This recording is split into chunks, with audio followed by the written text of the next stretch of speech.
السلام عليكم ورحمة الله تعالى وبركاته. مرحبا بكم جديد في قناتنا وقناتكم زعما البرو اتش دي. ان شاء الله اليوم في هذا الفيديو غادي نشوفوا جديد الاخبار المنتخب الوطني المغربي واللائحة ديال محمد وهبي المنتظرة، وكذلك غادي نشوفوا ابرز الجديد ديال اللاعبين المغاربه والكثير من التفاصيل. بلا ما نطول عليكم خوتي العزاز، نبداو مباشرة ونبداو بالغوليادور سفيان رحيمي اللي قدم مقابلة كبيرة جدا في النهائي ديال الكأس بالامارات. المهاجم اللي البروفايل ديالو المواصفات مختلفة على باقي اللاعبين، واللي كنظن انه غادي ينفعنا مع المنتخبات اللي كتضغط علينا واللي نقدروا نستغلوه في التحولات الهجوميه.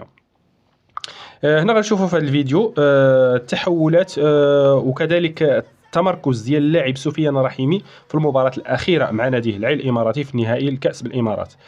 شوفوا لي التمركز ديال اللاعب سفيان رحيمي عند خروج الكرة قبل التمرير، التمركز ديال سفيان رحيمي وكذلك العملية ديال الإنهاء. في هاد الهدفين اللهم بارك فورمه كبيره كيتمتع بها سفيان رحيمي واللي خصنا نستافدوا منه، وكنظن انه سفيان رحيمي غادي يكون ان شاء الله في اللائحه النهائيه ديال محمد وهبي. لكن كيبقى رحيمي في وجهه نظري انه صالح فقط في المباريات اللي كيكون فيها المنتخب الوطني تحت الضغط واللاعب على المرتدات كما كيعشق الناخب الوطني محمد وهبي. وانا في وجهه نظري ان سفيان رحيمي غادي يكون في اللائحه النهائيه والايام بيننا.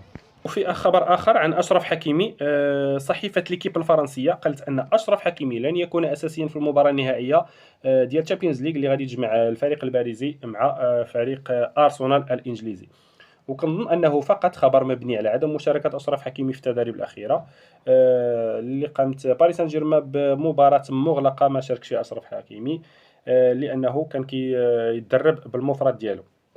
وكذلك لا يوجد أي خبر على صحة الأخبار من مصدر مقرب، وهو اجتهاد من الصحيفة ليس إلا. وأظن أن أشرف حكيمي قطعة أساسية لا تعوض في نهائي الأبطال. وغادي نخليكم مع بعض صور التدريبات الأخيرة الفردية اللي قام بها أشرف حكيمي، وكنظن أنه غادي يكون فقط تدريب اللي غتكون احترازية باش يكون في كامل الجاهزية ديالو إن شاء الله في المباراة النهائية. وكنفضل أنه إلا ما كانش جاهز، في حالة أنه ما كانش جاهز ما يشاركش في المقابله من الاساس. واخا حنا بغينا نشوفوا اشرف حكيمي في المباراه النهائيه، لكن الا كان هذا الشيء غيأثر على الاصابه ديالو ولا غادي يتفاقم الاصابه ديالو، نتمنى ما يكونش لاعب في المباراه النهائيه باش يكون جاهز في كاس العالم. وفي خبر آخر من مصدر فوت ميركاتو، فإن الدولي المغربي نايف أكرت أنه من المتوقع وبنسبة كبيرة أن نايف أكرت سيكون في اللائحة النهائية رغم نقصه التنافسية، ولكن كيبقى أفضل خيار إلى جانب عيسى ديوب. وعلى الجديد في التدريبات ديال المنتخب الوطني المغربي قبل المباراة اللي غادي تكون غدا إن شاء الله، التي غادي تجمع المنتخب الوطني المغربي بمنتخب بوروندي. اللقاء كما كنعرفوا كامل فهو لا يدخل في اللوائح ديال الفيفا والتوقف الدولي، أي أنه لا يدرج فيه نقط وما كيأثرش على التصنيف ديال الفيفا.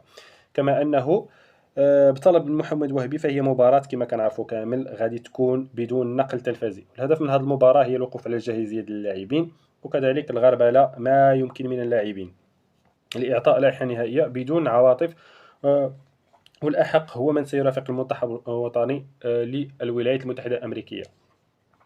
وعلى ذكر اللائحة النهائية إن شاء الله غدا غادي تكون اللائحة النهائية وبالضبط على الساعة 7 مساء.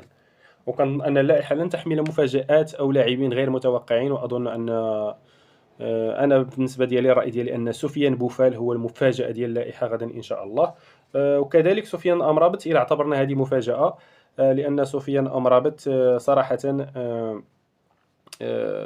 ما نسوش انه قطعه مهمه في المنتخب، حيث ولا بد نوقفوا عليه في بعض فترات من المباريات عندما كيكون المنتخب الوطني تحت الضغط او المحافظه على النتيجه. كانوا هادو هما اخر اخبار المنتخب الوطني الى حد الساعه. ان شاء الله نشوفكم فيديو جديد واخبار جديده ان شاء الله. السلام عليكم ورحمه الله تعالى وبركاته.